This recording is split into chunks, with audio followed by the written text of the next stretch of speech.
Picture England in the early 1500s.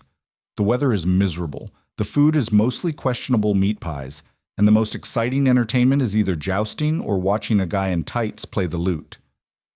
Out of this medieval Netflix lineup emerges young Henry Tudor, who would later be known as King Henry VIII, the man, the myth, the ultimate drama king. Henry wasn't supposed to be king. That job was for his older brother Arthur. But fate said, plot twist. Arthur died young, and suddenly teenage Henry got promoted from second son to heir of the entire kingdom. It was like getting bumped from being a backup dancer to headlining a stadium tour, except with way more politics and way fewer glow sticks. When Henry became king in 1509 at the age of 18, England rejoiced. Here was their Renaissance hottie, tall, broad-shouldered, golden-haired, and apparently skilled in just about everything. He hunted, jousted, played music, wrote poetry, and spoke multiple languages. Basically, he was the Tudor version of a Marvel superhero, handsome, athletic, and annoyingly talented. People said he was charming and gracious. Ambassadors swooned. Women whispered about his calves, which were the medieval equivalent of abs. His first queen, Catherine of Aragon, must have thought she had landed a jackpot. Young, rich, powerful, and good-looking. But here's the problem with setting high expectations in Act 1 of a story. The audience knows disaster is coming in Act 2. And oh boy, Henry's Act 2 was less happily ever after and more 6 wives, 2 executions, and a personal religion built out of spite. Henry VIII's dating life makes modern soap operas look like bedtime stories. He didn't just date for fun, he married for politics, for love, for sons, and sometimes for reasons historians are still trying to figure out. Wife #1, Catherine of Aragon. Henry and Catherine were married for 20 years. 20. That's longer than most Netflix shows will last. But the problem? No surviving sons. Catherine gave him a daughter, Mary, but Henry wanted a male heir more desperately than a TikTok star wants views. So Henry decided to divorce her. The Pope, however, wasn't impressed. He basically said, sorry, no refunds, no exchanges. Henry's response? Fine, I'll just invent my own church. And thus the Church of England was born, not out of theology, but out of Henry wanting a Tudor Jr. Wife #2, Anne Boleyn. Smart, ambitious, and stylish. Anne wasn't just a pretty face. She knew how to flirt, how to negotiate, and how to make Henry chase her.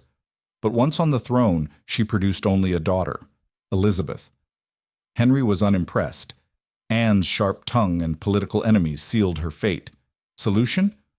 Off with her head! He executed her in 1536. Wife #3, Jane Seymour. Finally, a son. Jane gave Henry his long-awaited male heir, Edward. Henry was thrilled. Sadly, Jane died shortly after childbirth.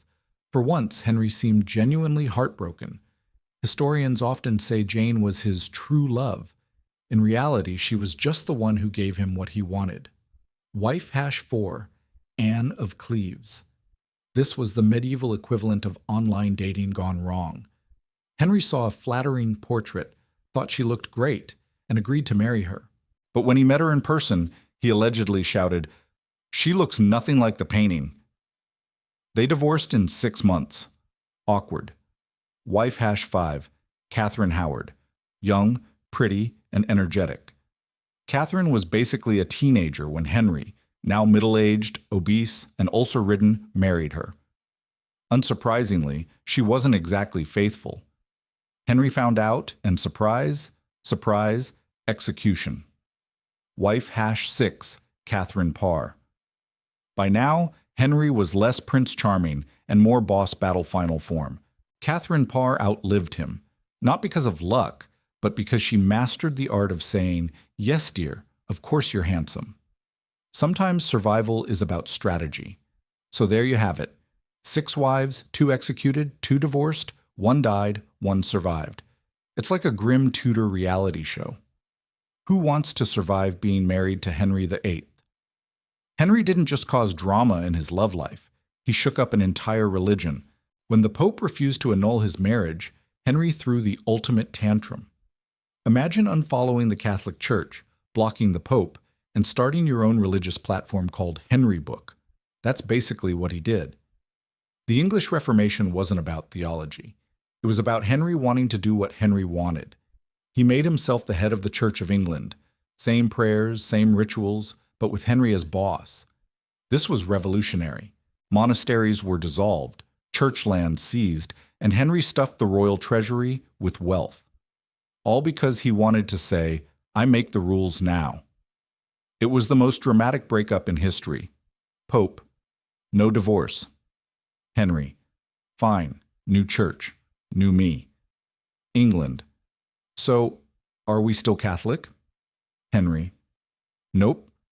Welcome to the Church of Me. By his 40s, Henry wasn't the Renaissance hottie anymore. He had ballooned into an obese, ulcer-ridden tyrant. His waistline expanded from 32 inches to over 50.